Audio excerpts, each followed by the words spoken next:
Amin. Ayo beri tepuk tangan yang meriah untuk kemuliaan Raja kita. Silakan duduk kembali, saudaraku. Saya mengucapkan terima kasih buat setiap kasih dan juga kebaikan saudara-saudara sekalian dalam ulang tahun saya beberapa hari kemarin. Dan saudara, saya bersyukur bagaimana Tuhan terus menyertai di usia sekarang. Ada yang tanya, berapa usianya Pak? Saya ulang tahun yang ke-17 tahun, saudaraku. Ya, dan setiap tahun tambah lama, tambah muda. Ya. Nah, saudara, terima kasih buat semua bingkisannya, semua kartu ucapannya, doanya, makanannya, dan hadiahnya. Dan tentunya saya tidak bisa posting semuanya di sosial media supaya tidak menimbulkan kecemburuan dan bagi yang lain. Tetapi sekali lagi saya katakan atas nama keluarga, mengucapkan terima kasih karena semua kasih dan kebaikan saudara. Ayo tepuk tangan yang meriah untuk kemuliaan nama Tuhan. Nah, saudara sekalian, hari ini kita akan melanjutkan di bagian terakhir bulan ini tentang excellent self-control. Bagaimana Tuhan mau agar kita bisa punya penguasaan diri yang excellent. Maka kita akan belajar sebuah peristiwa di Alkitab. Karena setiap apapun bagian Alkitab yang ditulis, pasti akan ada pembelajaran berharga ketika Tuhan singkapkan dan bukakan buat kita. Lihat dalam Keluaran pasal yang kedua, ayat yang ke-11 sampai ayat yang ke-15. Kitab Keluaran pasal 2 ayat 11 mulai. Peristiwanya ketika Musa, seorang Israel yang akhirnya, saudaraku, diadopsi menjadi pangeran Mesir. Saudaraku, apa yang terjadi? Ayat yang ke-11. Pada waktu itu, ketika Musa telah dewasa. Karena bersama saya, Musa telah dewasa. Keras. Musa telah apa? Dewasa. Diperkirakan usia Musa waktu itu 40 tahun. Musa, pangeran Mesir itu keluar, mendapatkan saudara-saudaranya, sesama bangsanya, orang Israel, orang Ibrani, untuk melihat kerja paksa mereka. Kalau Anda baca ayat sebelumnya, orang Israel diperbudak di Mesir untuk membangun 2 kota, Pitom dan Ramses, dengan kerja paksa. Lalu dilihat oleh pangeran Musa, seorang Mesir memukul seorang Ibrani atau orang Israel, seorang dari saudara-saudaranya itu. Orang yang sebangsa dengan Musa, yaitu orang Ibrani, orang Israel, sedang dianiaya oleh orang Mesir. Ayat 12. Musa menoleh ke sana sini, bukan untuk cari suruh taksi atau cari rombong yang datang untuk makanan, tapi apa? Dan ketika dilihatnya tidak ada orang, dibunuhnya orang Mesir itu yang menganiaya orang Israel sebangsa Musa. Disembunyikannya mayatnya dalam pasir. Musa mencoba menutupi apa yang dia lakukan dalam soal pembunuhan. Ayat 13. Ketika keesokan harinya, Musa keluar lagi. Didapatinya 2 orang Ibrani, 2 orang Israel, tengah berkelahi. Ia bertanya kepada yang bersalah itu, mengapa engkau pukul temanmu? Dalam terjemahan lain, mengapa engkau pukul sebangsamu sendiri, saudaramu sendiri? Ayat 14, tetapi jawabnya, siapa yang mengangkat engkau, Musa, menjadi pemimpin dan hakim atas kami? Siapa yang mengangkat engkau, Musa, menjadi pemimpin dan hakim atas kami? Apakah engkau bermaksud membunuh aku? Sama seperti engkau telah membunuh orang Mesir itu kemarin. Lihat apa respon Musa. Musa menjadi takut sebab pikirnya tentulah perkara itu telah ketahuan. Dan Anda tahu apa konsekuensi ketika Musa membunuh orang Mesir? Ayat 15, mari baca sama-sama. 2, 3. Ketika Firaun mendengar tentang perkara itu, apa? Dicarinya ikhtiar untuk membunuh Musa. Tetapi Musa apa? Melarikan diri. Kata bersama saya, Musa melarikan diri. 2, 3. Dari hadapan Firaun dan tiba di mana? Di tanah Midian. Kata bersama saya, di tanah Midian. 2, 3. Lalu ia duduk-duduk di tepi sebuah sumur. Di usia yang ke-40 tahun Musa, ternyata menurut tradisi Yahudi kuno, satu hari Musa ketika dia sedang memeriksa, melihat orang-orang Israel yang sedang, saudaraku, mengalami kerja paksa. Ada orang Israel yang mendekati Pangeran Musa dan berkata, "Tuanku, bolehkah Tuanku ikut saya?" Dan malam itu akhirnya menurut tradisi Yahudi, Musa tanpa diketahui oleh semua prajuritnya, dia ikut orang itu menyusup masuk ke perkampungan tempat tinggal yang kumuh daripada orang Israel. Dan tibalah di sebuah rumah. Dan akhirnya di saat itulah ada Yokebed, ada juga Amran, dan keluarga Musa yang lain. Yang akhirnya berkata, "Musa, kamu sebetulnya adalah bangsa Israel. Akulah ibumu, akulah ayahmu, akulah saudaramu." Dan Musa baru sadar dia adalah orang Israel. Dan menurut tradisi Yahudi, malam itu ada tua-tua Israel yang ada di rumah itu sedang bernubuat bagi Musa. Dan tiba-tiba berkata, "Musa, engkau dipilih Tuhan untuk menjadi pembebas, pemimpin bagi bangsa Israel keluar dari perbudakan Mesir." Maka sejak hari itu, sebenarnya waktu Musa di Mesir, dia sudah mulai tahu tentang panggilan destiny Tuhan dalam hidupnya. Dengar baik-baik, saudaraku. Semua kita yang ada hari ini, saudara lahir di dunia, Anda hidup di dunia ini, not by accident, tapi semua ada maksud dan tujuan daripada Tuhan. Yang sujud tepuk tangan yang meriah untuk kemuliaan nama Tuhan. Katakan amin. Jangan kau berpikir, aku cuman ada hidup ini, cuma hanya sekedar hidup. Tidak. Hidup saudara tidak sia-sia. Semua saudara dicintai Tuhan. Tuhan punya rencana besar buat hidup saudara. Katakan amin. Nah, saudara sekalian, apa yang terjadi? Musa tahu panggilannya dari nubuatan seorang tua-tua Israel. Tetapi apa yang terjadi, saudaraku? Ternyata saya suka dengan ayat 11. Coba lihat lagi, ayat Keluaran 2 ayat 11. Kalimat ini dimulai dengan kalimat apa? Pada waktu itu, ketika Musa telah dewasa. Ya, apa yang terjadi? Ketika Musa semakin dewasa secara usia. Sayangnya tiba-tiba waktu Musa lihat orang Israel sedang dianiaya oleh orang Mesir, maka Musa marah, emosi, dan dia lihat kanan dan kiri, dia bunuh orang Mesir itu. Dan Anda tahu apa yang terjadi? Dia sembunyikan mayatnya di dalam pasir supaya berharap tidak ada orang lain yang tahu kecuali dia dengan orang Israel yang dia tolong. Tapi apa yang terjadi? Rupanya si orang Israel yang ditolong, dia cerita ke banyak orang sebangsanya.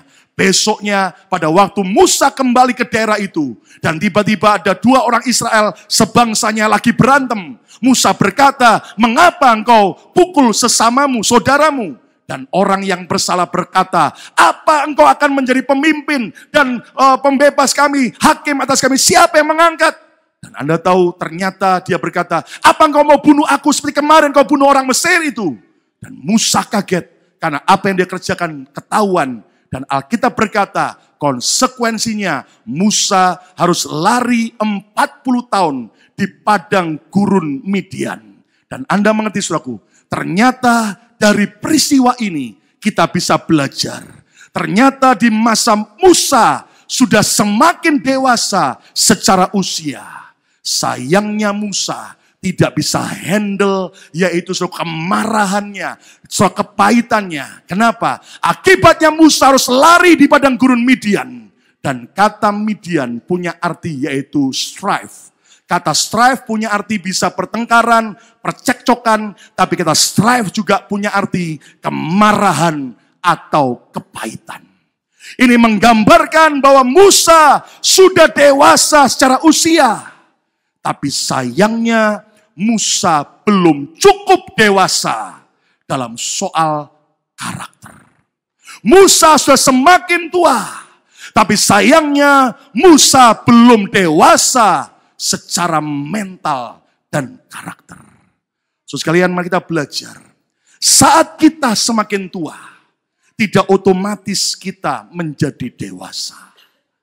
Saudaraku, untuk menjadi dewasa, jangan tunggu sampai kita tua. Yang setuju dan amin, saudaraku. Saya beri judul khotbah hari ini adalah, sudahkah aku dewasa? Coba tanya pada diri saudara sendiri. Coba tanya pada setiap kita. Apakah sudah aku dewasa? Coba pegang dada masing-masing. Jangan pegang dadanya orang lain. Pegang dada masing-masing. Tanya pada diri. Sudah enggak ya aku dewasa? Kok enggak ngomong? Ayo ngomong. Sudahkah aku dewasa? 2, 3. Coba lihat sebelah kanan kiri. Suami istri yang datang juga tanya. Model gini sudah dewasa enggak? Lalu model begitu kayak pengkoang aja. Mari kita belajar. Tuhan mau kita belajar dari peristiwa Musa. Bahwa Musa sudah dewasa secara usia. Tapi sayangnya Musa masih kanak-kanak soal karakter. Sebuah pepatah berkata, menjadi tua itu pasti. Tetapi menjadi dewasa itu pilihan. Kata bersama saya, jadi dewasa pilihan. 2, 3. Jadi dewasa itu apa? Pilihan. Coba saudara yang sudah sekian tahun di Amerika. Nanti Anda pulang, lihatlah paspor saudara. Lihatlah foto paspor saudara. Saudara akan lihat kaget sekali. Wajah dulu baru datang dari Indonesia. Culun, kurus, gitu. Lucu. Nah jujur, sekarang kalau Anda lihat dengan wajah saudara sekarang bagaimana? Tambah apa? Tua. Kenapa? Karena tiap hari tambah apa? Tua. Dan Anda harus mengerti buktinya apa. Wanita-wanita coba lihat. Dulu waktu masih muda, ya kan? Pipinya licin, lalat mencolok, kepleset. Sekarang sudah semakin tua, bingung cari foundation. Ya kan? Dan Anda tahu tambah tua foundationnya tambah tebal, ya kan? Tambah tebal, bukan cuma foundation, bingung cari pengkoang. Pengkoangnya dia apa? Diparut, saudaraku. Tiap malam suami kaget, lihat mumi, saudaraku. Kenapa? Pengkoang semua, saudaraku. Dan Anda tahu, saudaraku, orang tambah tua, ya kan? Kalau bagi wanita, saudara, foundationnya tambah tebal, semakin tebal. Nah, yang lucu adalah begini, ketika dia datang ke gereja, foundationnya tebal, pendetanya khotbah lucu, pecah semua.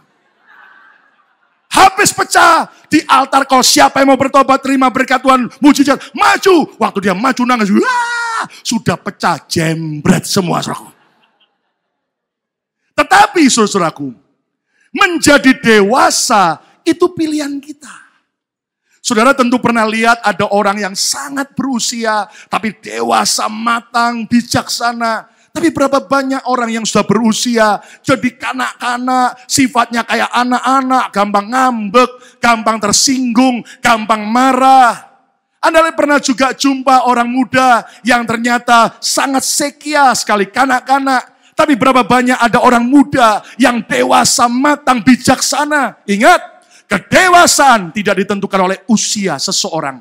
Kedewasaan tidak ditentukan oleh berapa lama Anda jadi orang Kristen. Kedewasaan seseorang tidak ditentukan oleh berapa tinggi jabatan pelayanan Anda di gereja. Tapi kedewasaan ditentukan oleh keputusan kita sendiri. Tepuk tangan yang meriah untuk kemuliaan nama Tuhan. Amin. Akibat Musa belum dewasa secara karakter, maka Musa harus mengalami masa padang gurun selama 40 tahun. Dengar statement ini, saudaraku. Ketidakdewasaan akan mendatangkan padang gurun dalam hidup ini. Setiap ketidakdewasaan dalam hidup kita akan mendatangkan Padang gurun yang kering, tandus, Midian dalam hidup ini.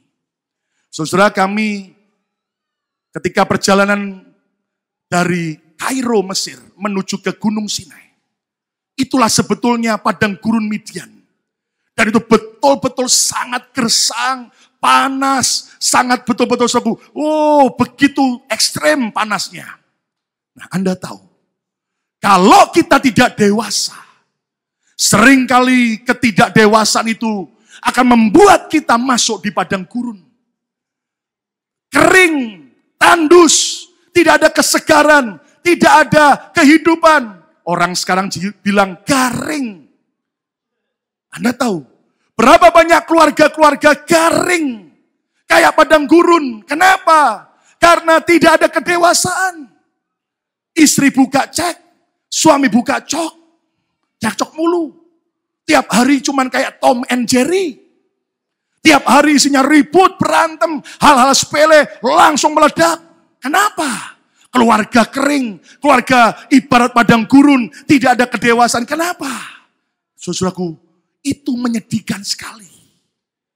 Sampai ada orang yang mengeluh begini, Pak, saya udah mau cerai aja Pak. Lu kenapa?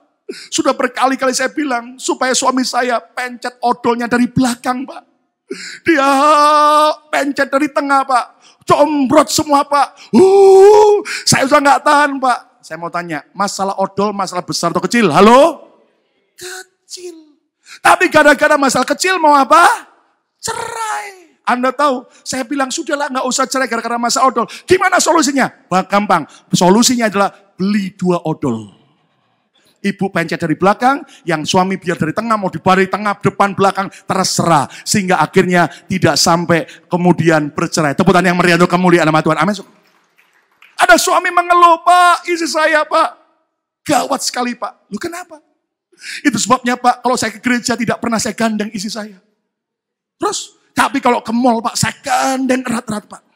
Kenapa? Meleng, lepas 15 menit aja Pak, sudah pulang banyak tentengan Pak.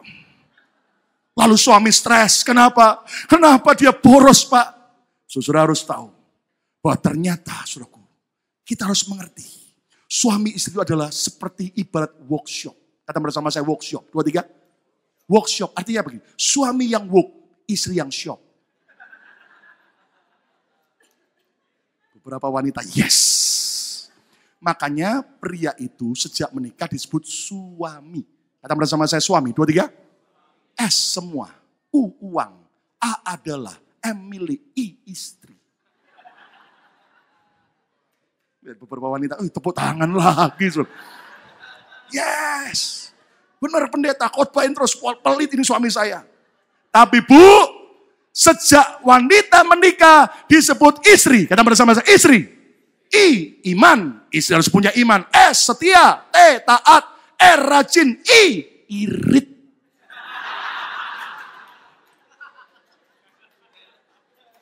Nah, sekarang meriah-meriah tepuk tangan gitu loh. Tapi ada istri yang protes, Pak.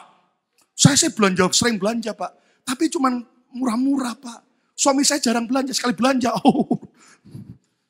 iPad lah, iMac lah, dan sebagainya. iCaplok lah, jangan jorok. Ketidakdewasaan akan mendatangkan padang gurun dalam hidup kita. Padang gurun dalam keuangan. Berapa banyak gara-gara kekanak-kanaan. Sudah tahu loh, besar-besar ditulis kasino. Bahasa Jawanya bacanya apa? Kasino. Sudah tahu. Sudah kerja susah payah, pulang diantar oleh big fan, langsung minta di depan kasino. Baru terima gaji, wanle langsung serok.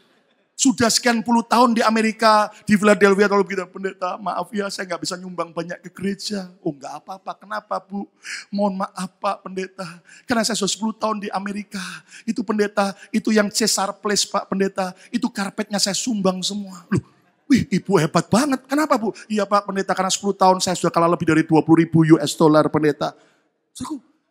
Berapa banyak orang padang gurun dalam keuangannya, terjepit oleh banyak hutang dan kebutuhan yang tidak terselesaikan. Kenapa? Gara-gara ketidakdewasaan. Berapa banyak kesehatan kita ibarat padang gurun yang mengalami problem gara-gara ketidakdewasaan. Berapa banyak pekerjaan kita, pelayanan kita, rumah tangga, dan sebagainya seperti padang gurun. Saya berdoa mulai hari ini, putuskanlah untuk kita tidak lagi kanak-kanak, tetapi jadi dewasa, supaya padang gurun berubah menjadi kebun buah-buahan yang subur. Tepuk tangan yang meriah untuk kemuliaan nama Tuhan, katakan amin. Supaya benar-benar hidup saudara seperti padang, saudaraku, rumput yang hijau, yang segar, seperti Taman Eden, bukan Taman Edian. Nah, mari kita belajar dari Musa hari ini.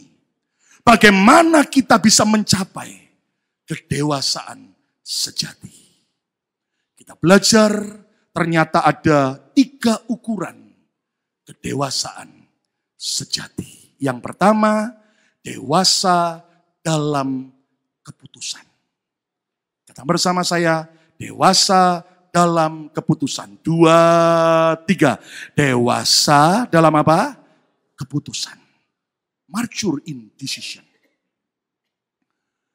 Kedewasaan seseorang akan terukur dan teruji dari setiap keputusan demi keputusan yang dia ambil. Musa harus membayar harga mahal dari sebuah keputusan yang salah yang dia ambil. Seharusnya ketika Musa, walaupun lihat orang Mesir itu menganiaya bangsanya, minimal tidak perlu sampai dia membunuh. Tapi lihat gara-gara sebuah keputusan yang salah, akibatnya 40 tahun dia harus tanggung. So sekalian, setiap hari kita diperhadapkan dengan pilihan demi pilihan untuk buat sebuah decision, keputusan. Kalaupun saudara takut dan Anda tidak membuat keputusan karena Anda tidak berani, itu pun juga sebetulnya adalah keputusan yang sedang Anda buat. Jadilah dewasa dalam keputusan. Amsal 16 ayat 32 sampai 33. Amsal 16 ayat 32 sampai 33. Orang yang sabar, itu orang yang bisa kendalikan diri.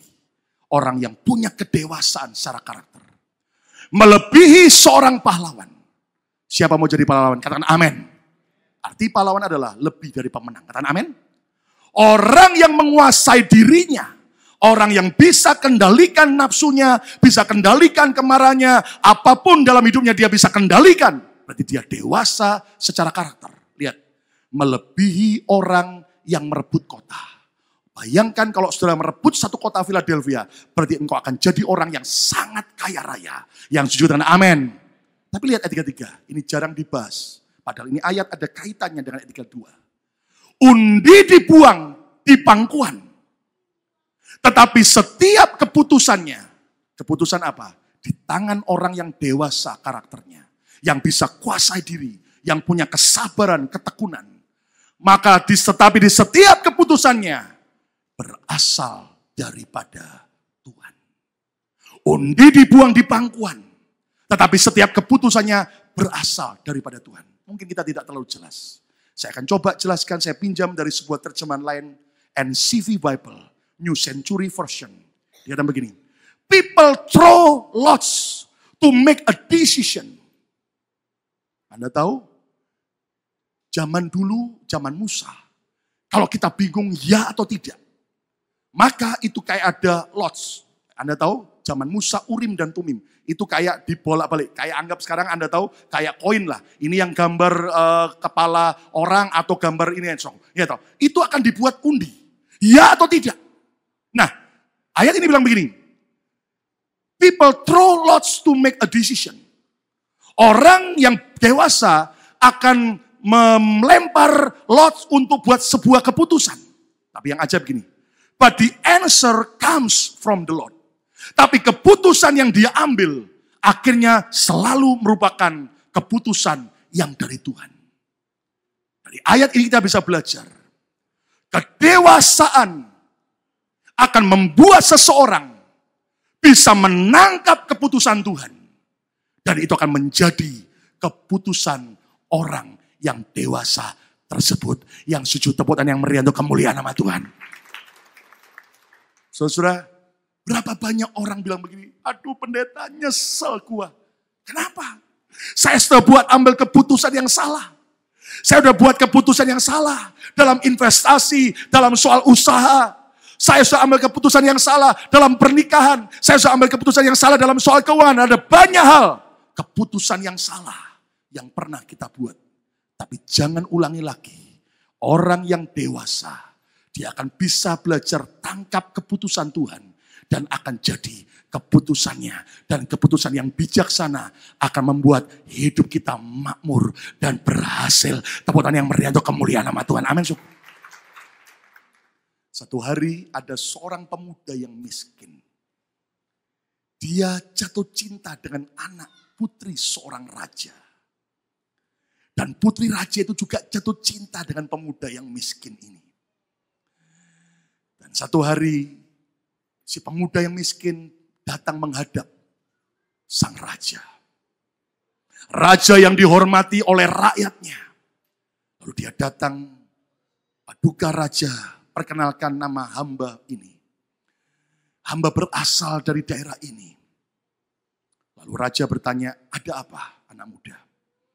Tuanku raja, saya mau berkata bahwa saya mencintai putri raja. Raja kaget. Dan tuanku raja harus tahu, putri raja juga mencintai hamba. Lalu si putri langsung mendekat pada pemuda itu dan berkata, betul, betul papa. Lalu si pemuda berkata, tuanku raja, kalau kami saling mencintai, izinkanlah kiranya kami boleh menikah. Raja kaget. Raja tahu bahwa ini pemuda miskin. Dia tidak setuju. Tapi demi di depan rakyatnya, supaya dia kelihatan tetap dihormati. Raja bilang begini, oke pemuda, tolong kamu kembali minggu depan menghadap saya di depan rakyat. Saya akan buat 2 lembar kertas. Satu saya tulis menikah. Satu saya tulis digantung. 2 kertas itu saya akan lipat. Dan minggu depan kamu datang menghadap. Kamu pilih satu di antara 2 kertas. Kalau kamu memilih menikah, hari itu juga saya nikahkan kalian. Tapi kalau kamu memilih ternyata digantung, hari itu juga saya akan gantung kamu di depan rakyat. Pemuda kaget. Putri raja juga kaget. Lalu si pemuda berkata, baik tuanku raja. Dia pulang. Saat itu juga raja bilang dengan beberapa orang kepercayaannya di daerah ruangan tersembunyi. Saya tidak setuju. Saya akan buat 2 kertas itu. Dua-duanya saya tulis di pancung. Dan saya lipat, tidak ada orang tahu. Sehingga manapun yang dia pilih, tetap pilihannya di pancung. Ketika raja ngomong bisik-bisik, si putri raja curi dengar. Dia bilang, waduh, celaka ini. Dia beritahu kekasihnya, apa sedang mendatangkan kecelakaan. Karena nanti dua-duanya isinya adalah di pancung. Karena sudah dilipat, rakyat tidak tahu. Anda tahu apa yang terjadi? Si pemuda kaget. Saya mau tanya, kalau saudara jadi pemuda itu, apa keputusan Anda? Pak, emangnya gua pikirin Pak? Mikirin masalah saya aja tidak selesai-selesai Pak. Ngapain mikirin masalah pendeta itu, pemuda itu? Apa saudara akan kabur? Sudah, lari aja. Atau kawin lari aja. Saya mau beritahu, kawin lari itu tidak enak. Tidak pernah duduk, tidak pernah tidur, lari terus. Pemuda itu bilang sama kekasihnya, tenang sayang, aku akan berdoa. Dia berdoa minta hikmat Tuhan.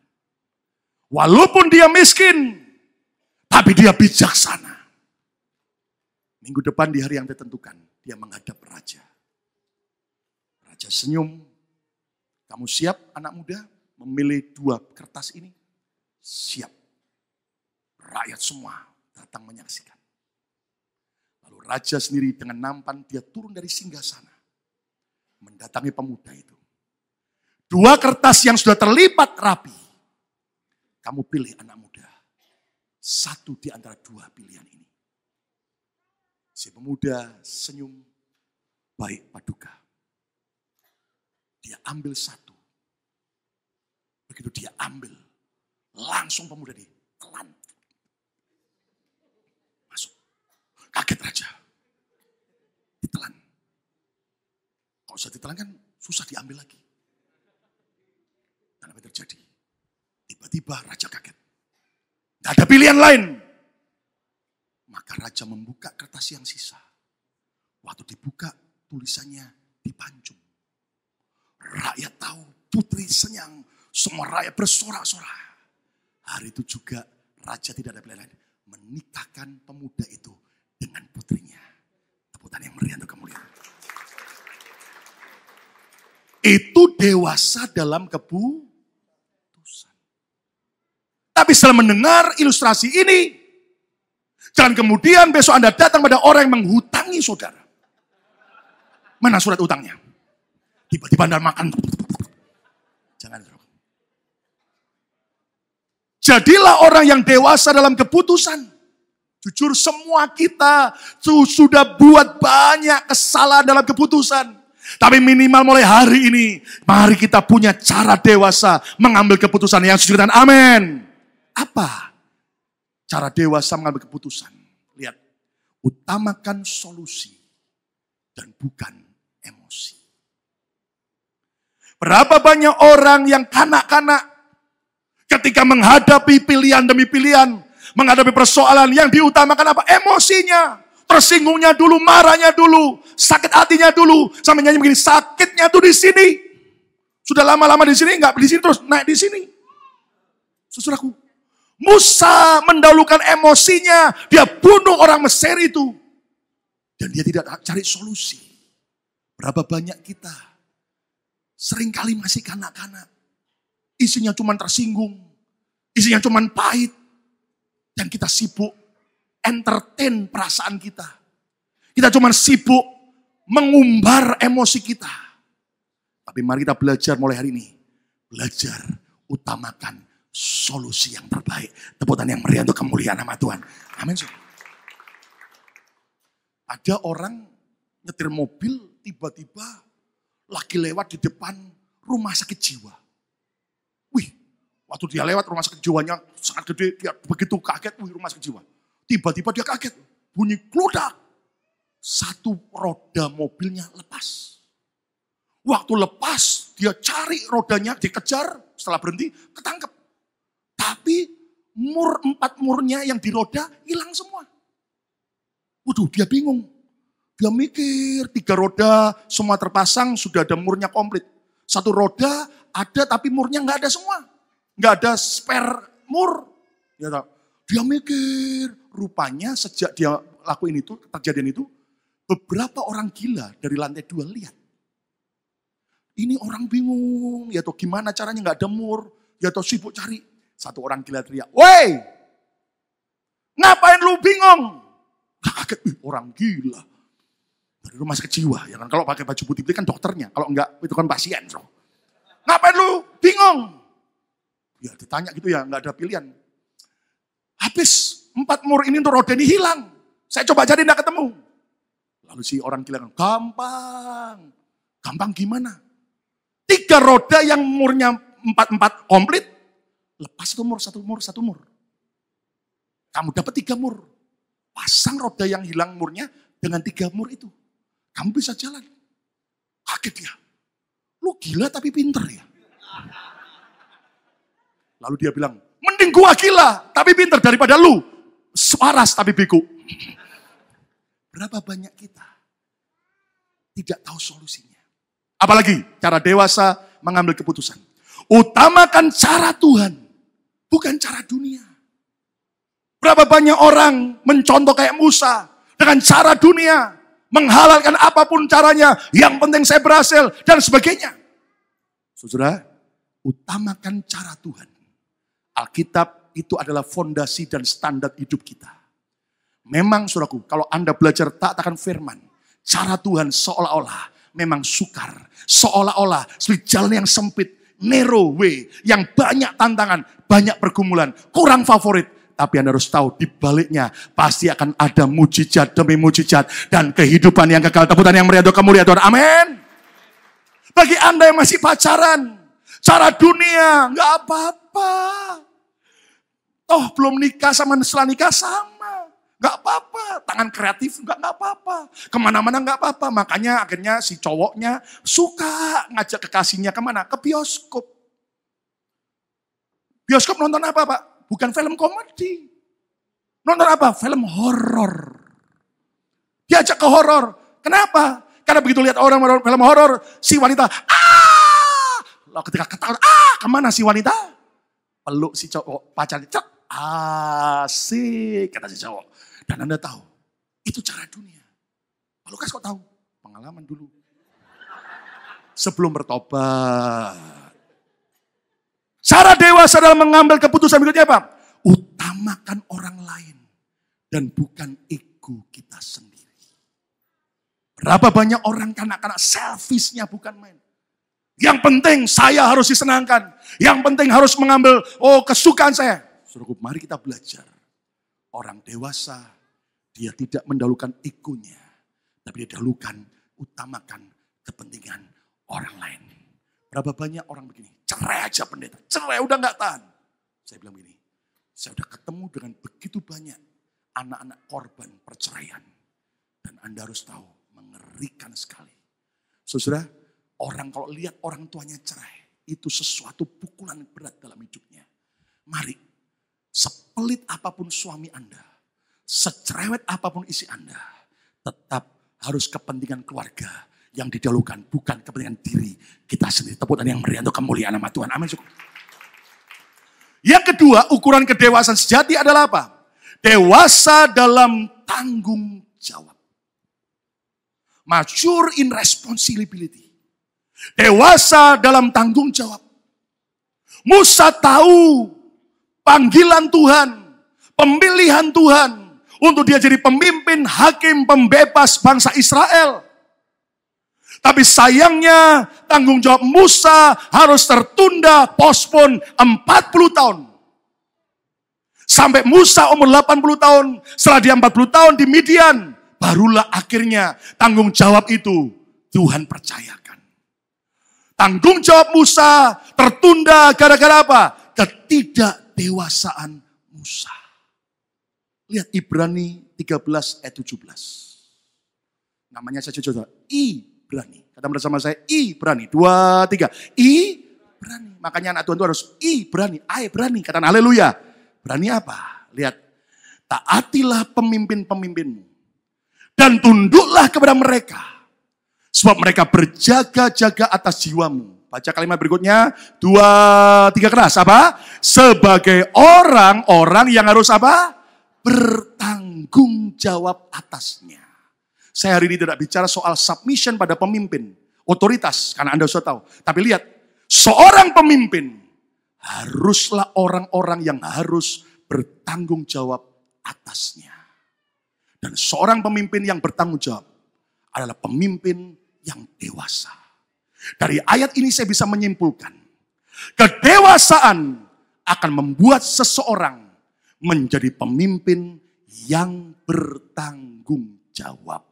Yang mengerti, katakan amin. Yang mengerti, katakan amin. Banyak orang pintar jawab, tapi begitu nganggung, kabur. Di Amerika, baru-baru ini ada seorang mantan atlet Olimpiade Amerika. Dia bernama Bruce Jenner, usia 65 tahun. Anda tahu umur 65 tahun itu berarti lakcap go. Lakcap go. Saya mau tanya sama saudara. Kalau umur 65 tahun itu bau apa? Jangan ngomong bau tanah. Ya maaf, omong orang kalau umur 65 tahun itu bau apa? Pinter, remason, minyak angin, Dulu waktu masih sejiswe, 17 tahun, baunya Versace, baunya Hugo Boss, Burberry. Kalau sudah 65 tahun, baunya apa? Minyak angin Pak Pung, gitu. Fuyung Hai, kok Fuyung Hai, so. Ya kan? Umur 65 tahun, lap cap enggak itu sudah apa? Sudah mendekati kubur. Sudah tua, ya kan? Sudah mulai lemah, ya kan? Tapi aneh. Bruce Jenner umur 65 tahun. Tiba-tiba satu hari dia pergi ke Malibu, California. Dan dia dari bagian menengah ke atas. Operasi. Dan berubahlah. Jadi wanita. Dan dia akhirnya dipanggil Caitlyn Jenner. Bayangin dari Bruce Jenner jadi apa? Caitlyn Jenner. Dan dia adalah ayah tiri daripada Kim Kardashian. Daripada adik-adik yang lain. Dan Anda tahu apa terjadi? Bayangkan, sudah umur 65. Masih aneh-aneh. Sudah bau remason padahal. Ya kan? Sudah mestinya mempersiapkan diri menghadap Bapak di surga. Malah jadi operasi gender, jadi Caitlyn. Dan Anda tahu, dari keputusan, tanggung jawab yang dia lari. Anda mengerti akibatnya ibu daripada Kim Kardashian. Dia bilang sama anaknya, mungkin kamu anak-anak bisa terima. Tapi saya mami nggak bisa terima. Mami file cerai. Dan Anda tahu keluarganya hancur. Kenapa? Gara-gara ketidakdewasaan. Seharusnya seorang ayah, seorang suami yang sudah usia 65 tahun harusnya dewasa, jadi pemimpin yang mengayomi keluarga, yang memberi perlindungan, jadi teladan baik. Bayangkan malah justru jadi apa? Caitlyn. Kan bingung kan? Ini mau manggil mama apa papa? Ya cukup. Satu punya mama asli, satu mama, ya cukup. Bingung. Baru-baru ini juga, kalau Anda tahu, di Amerika ada seorang komedian yang sangat terkenal dan kaya bernama Bill Cosby. Pada waktu dia tahun 80-an, 90-an, dia sering memainkan peran film serial. Apa namanya judulnya apa? Cosby Show. Dan di mana dia memerankan seorang suami idaman orang Amerika. Punya seorang istri dan juga punya beberapa anak. Dan Anda tahu akhirnya Bill Cosby memerankan sebuah peran di mana dia jadi seorang suami idaman. Suami ideal yang sungguh baik. Dan sekarang Bill Cosby sudah semakin tua. Dan kalau Anda ikuti berita CNN dalam beberapa saat-saat terakhir. Dia sedang hadapi file su dari lebih dari 20 orang wanita. Dan kalau dikumpulkan itu lebih dari 1000 lembar surat tuntutan. Dari 20 wanita lebih itu. Di mana 20 wanita itu akhirnya membuka sebuah aib yang memalukan. Di era-era tahun 90-an ketika Bill Cosby dikagumi oleh rakyat Amerika sebagai figur seorang ayah yang ideal. Ternyata para wanita lebih dari 20 orang itu, para fans beratnya. Akhirnya seringkali ketemu dan diasik alkohol dan dikasih drugs. Dan begitu tidak sadar, maaf kata, diperkosa. Dan hari ini saudaraku, dia harus menghadapi di masa usia lanjutnya. Tuntutan lebih dari 1000 lembar. Dari 20 orang yang berbeda. Dan coba Anda bayangkan. Apa perasaan istrinya, anak-anaknya, menantunya, cucunya, cicitnya. Dulunya mereka selalu bilang gini, lu tahu gua ini masih keluarga Bill Cosby. Saya cucunya Bill Cosby, orang terkenal. Sejak masuk CNN, malunya luar biasa. Kita harus dewasa dalam tanggung jawab. Jangan lari dari tanggung jawab. Tepuk tangan yang meriah untuk kemuliaan nama Tuhan. Amin. Cara dewasa jalan menjalankan tanggung jawab itu apa? Lihat, tidak lari dari tanggung jawab. Tetapi bertanggung jawab sampai akhir. Kata bersama saya, tidak lari dari tanggung jawab. 2, 3. Tidak lari dari apa? Tanggung jawab. Sebagai orang Indonesia di Amerika, saya dorong saudara, jadilah orang yang benar-benar bertanggung jawab. Katakan amin. Saya sama sekali tidak setuju. Kalau ada orang Indonesia di Amerika waktu mau pulang for good, tiba-tiba dia kemplang kredit card. Dia kemplang habis. Saya mau katakan uang kayak begitu nggak akan halal. Dipakai modal di Indonesia untuk usaha. Dengar, Anda tahu, jelas itu tidak akan bisa diberkati. Belajar tanggung jawab. Saya percaya orang-orang Indonesia adalah orang-orang terhormat. Amin. Orang Indonesia adalah orang-orang yang terhormat. Di mana kita bertanggung jawab. Yang sujud tepuk tangan yang meriah untuk kemuliaan nama Tuhan. Katakan haleluya. Katakan haleluya. Lihat, kita kadang-kadang malu loh. Kalau orang Amerika buang kentut.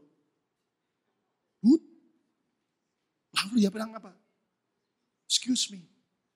Konsekuen kan? Maafkan saya. Kalau orang Inggris, pardon me.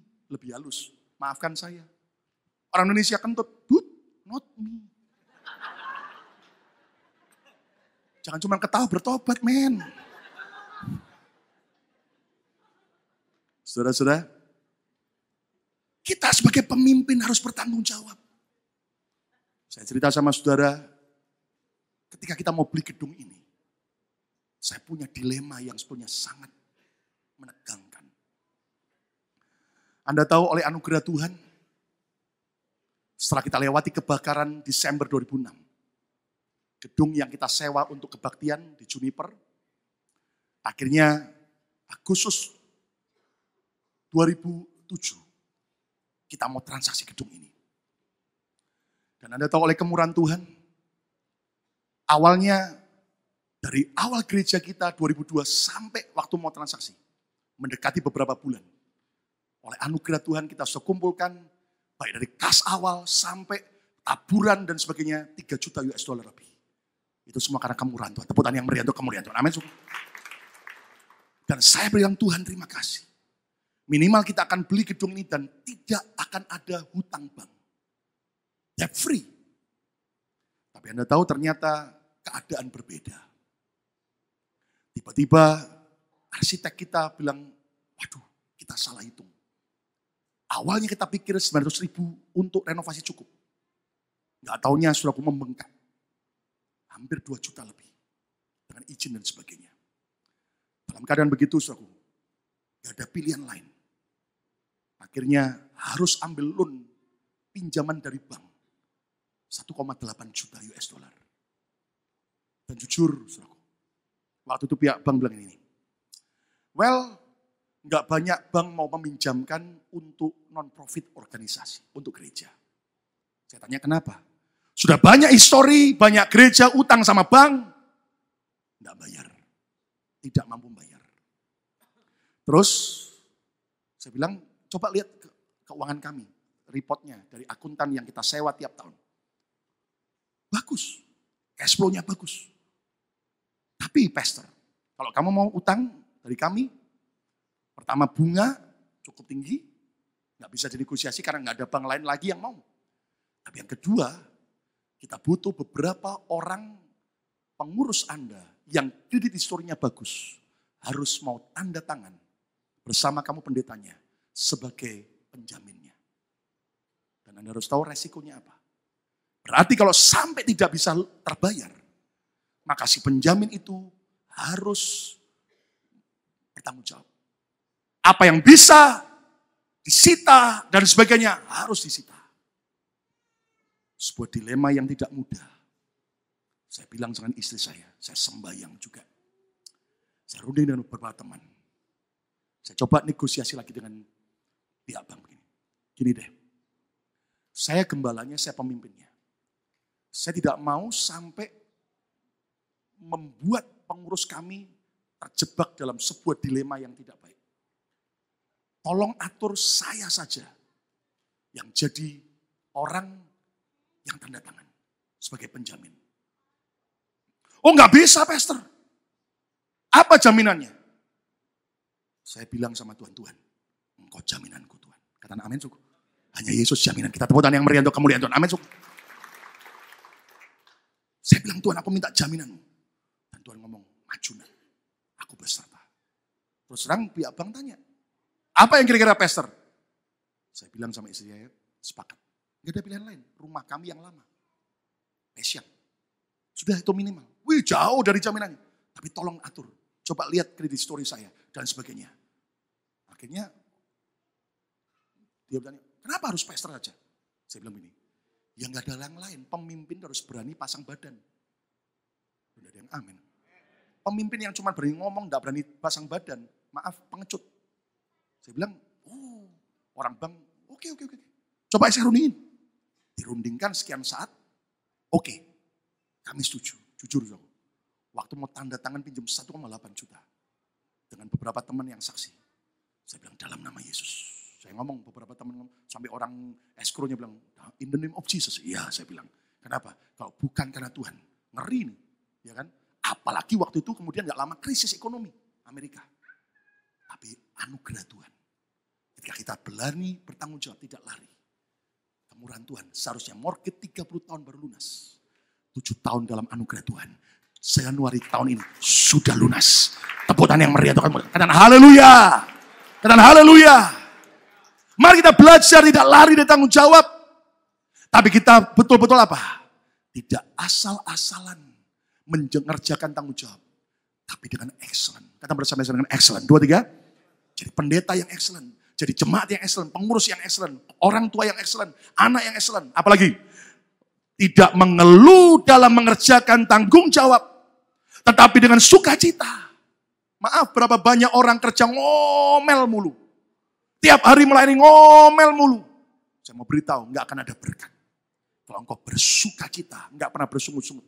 Bersyukur terus. Lihat kerjaan jadi terasa ringan. Masalah jadi ringan. Maka berkat Tuhan juga akan dicurahkan luar biasa. Tepuk tangan yang meriah. Katakan haleluya. Katakan haleluya. Yang ketiga, yang terakhir. Ukuran kedewasaan sejati.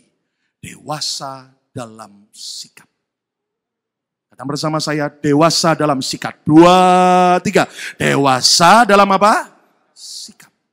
Mature in attitude. Sikap seseorang akan mencerminkan tingkat kedewasaan seseorang. Bukan hanya pada waktu semua baik. Tetapi sikap seseorang akan teruji dewasa atau tidak. Ketika dia menghadapi tekanan. Ketika dia menghadapi pressure. Ketika dia menghadapi banyak kegagalan. Ketika dia menghadapi begitu banyak keadaan yang di luar daripada apa yang dia pikirkan. Maka itu akan menentukan seberapa tinggi kedewasaan kita. Sikap Musa kanak-kanak di usia 40 tahun. Dia begitu sombong sebagai seorang pangeran Mesir. Bayangkan, saking sombongnya dia bunuh orang Mesir itu. Tapi yang ajaib, setelah Musa sekolah padang gurun. 40 tahun di padang gurun Midian. Baca di Alkitab. Waktu Tuhan datang dalam semak yang menyala. Tuhan panggil Musa. Musa sudah berubah karakternya. Dia udah dewasa.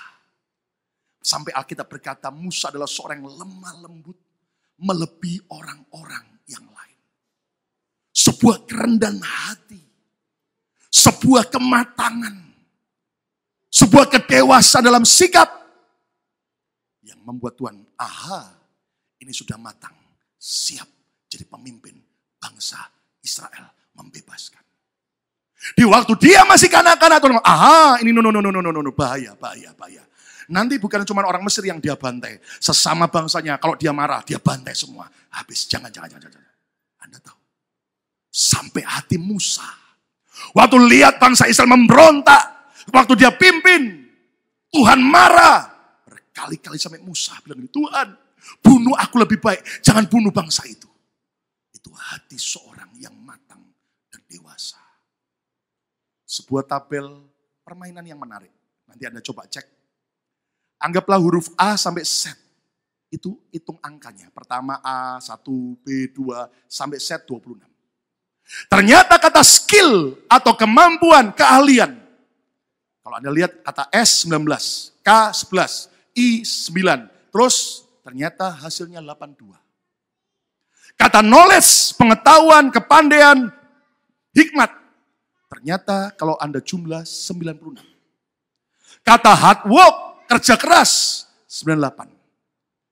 Tapi attitude atau sikap, jumlahnya 100. Kerja keras penting. Kepandaian, pengetahuan penting. Skill, keahlian penting. Tapi tanpa sebuah attitude yang dewasa, hidup kita tidak akan berhasil. Itu sebabnya milikilah attitude, sikap yang dewasa. Tepuk tangan yang meriah untuk kemuliaan nama Tuhan. Ayo lebih meriah, katakan haleluya. Katakan haleluya. Lihat 1 Korintus 13 ayat 11. Paulus berkata apa? Ketika aku kanak-kanak, dia mengakui dengan jujur, aku pernah punya sifat kanak-kanak. Aku berkata-kata seperti kanak-kanak. Kata bersama saya, berkata-kata. 2, 3. Seperti kanak-kanak. Aku merasa seperti kanak-kanak. Kata bersama saya, merasa seperti kanak-kanak. 2, 3. Aku berpikir seperti kanak-kanak. Kata bersama saya, berpikir seperti kanak-kanak. 2, 3. Nah, baca kalimat berikutnya. Kata bersama saya, sekarang. Kurang keras, sekarang. Lebih keras, sekarang. Lebih keras, sekarang. Kata bersama, sekarang. Bilang kanan kiri, jangan tunggu besok. Jangan tunggu minggu depan. Jangan tunggu tahun depan. Jangan tunggu saya mau mati. Bilang lagi, sekarang. Pegang dada masing-masing, sekarang. Kapan? Kapan? Apa kapan sekarang? Apa? Baca. Itu. Jangan cuma sekarang terus apa? Sesudah aku menjadi dewasa. Nggak usah tunggu besok. Hari ini juga sekarang. 2, 3.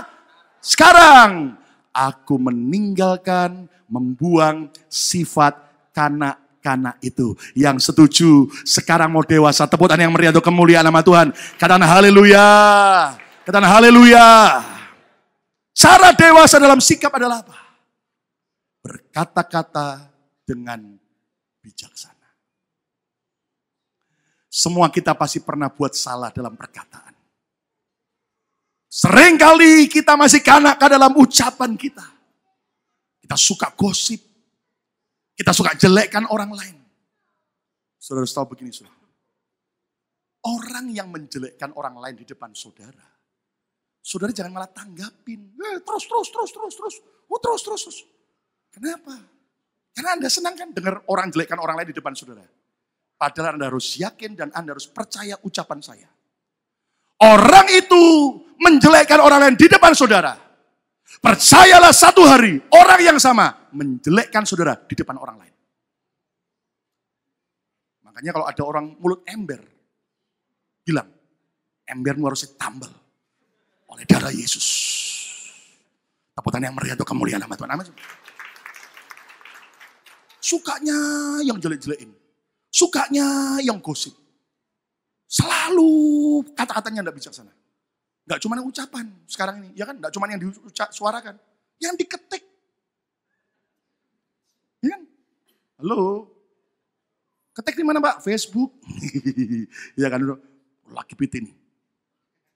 Sakitnya tuh di sini. Feel bad. Feel apa lagi?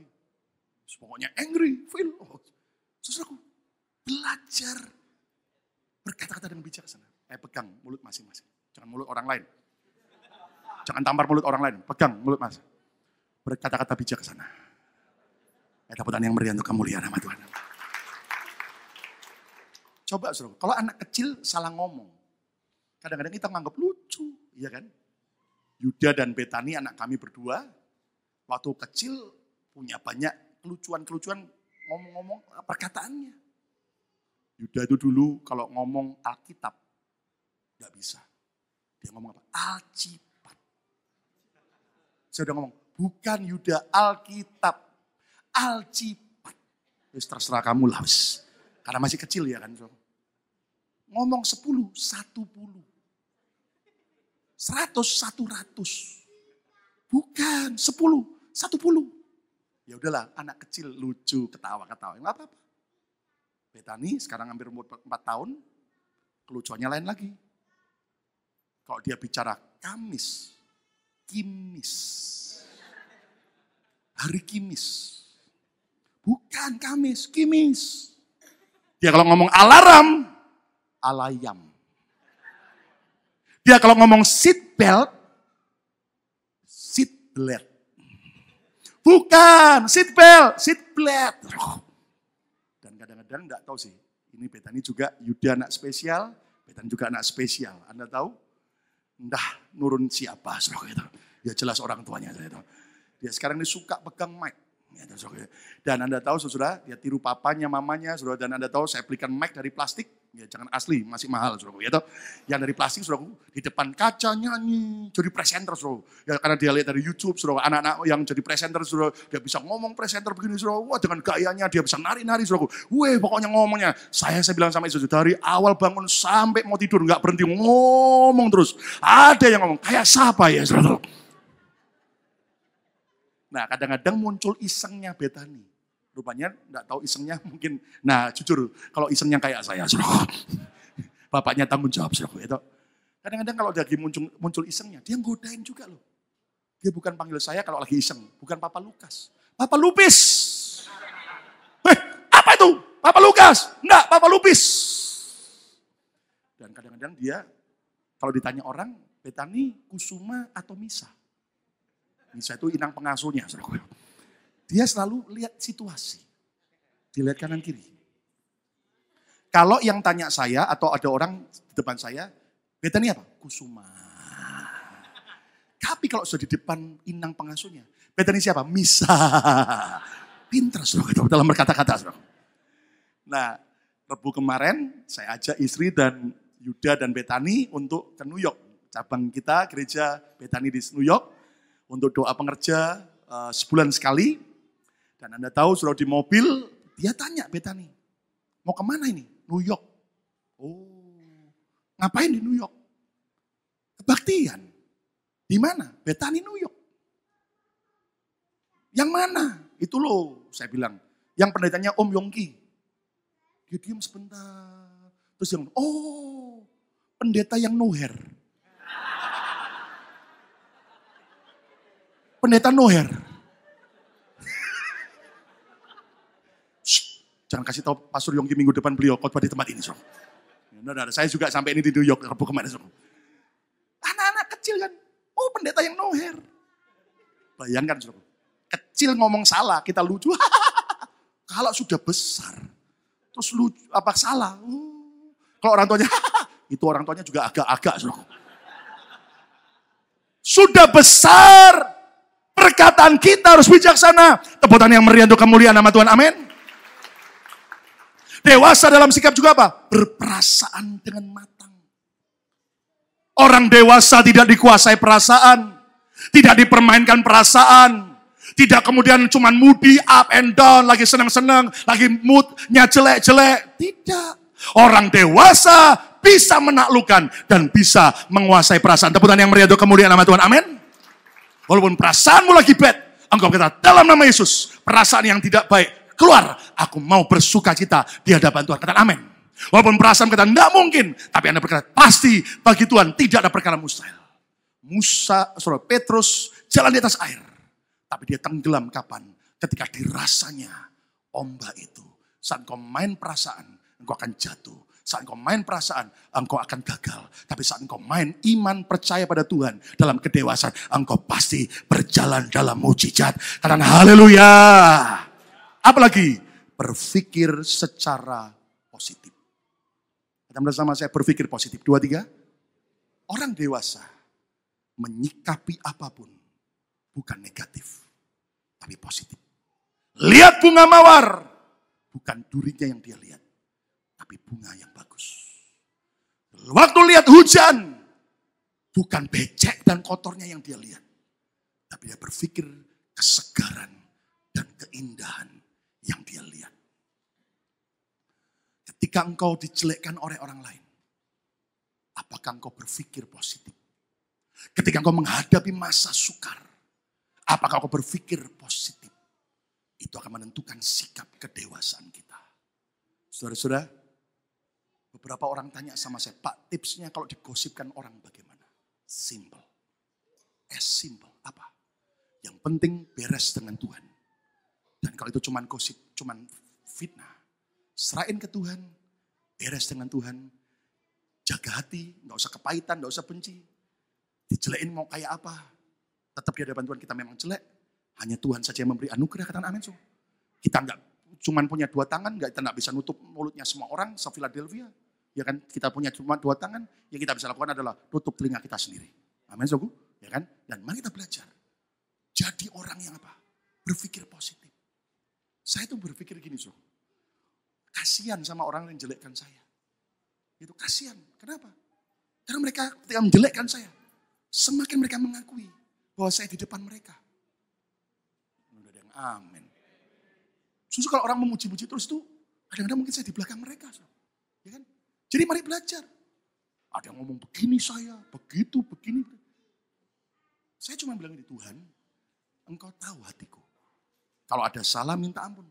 Tapi kalau tidak, serahkan ke Tuhan. Aku percaya setiap kata-kata negatif di dalam nama Yesus diubah Tuhan jadi berlian yang luar biasa. Jadi rumah saya kekal di surga. Tepuk tangan yang meriahkan haleluya. Waktu hadapi masa sukar, apakah Anda berpikir positif? Minggu lalu ada keluarga jemaat kita yang alami musibah, rumahnya kebakar. Habis. Saya sedih juga. Saya bilang beberapa teman, coba tolong bantuin apa yang bisa dibantu. Tapi saya bersyukur. Bukan karena musibahnya. Sikap positif dari keluarga itu. Tiba-tiba setelah saya tanya, tunjukkan ke WhatsApp saya beberapa foto keadaannya. Aduh, sedih sekali. Saya kuatkan, tapi ajaib. Posting di Facebook. Keren banget. Saya bersyukur. Kenapa? Itu bukti seorang yang dewasa. Apa yang terjadi? Bukan celaka. Percuma setia sama Tuhan. No. Responnya bagus. Nanti lihat di Facebook. Ya kan? Bersyukur kenapa? Karena keluarganya yang tinggal di rumah itu lagi vacation. Punya 4 orang anak kecil-kecil. Lagi vacation ke luar negeri. Mertuanya juga lagi vacation ke luar negeri. Dan kebakaran itu terjadi jam 3 pagi, subuh.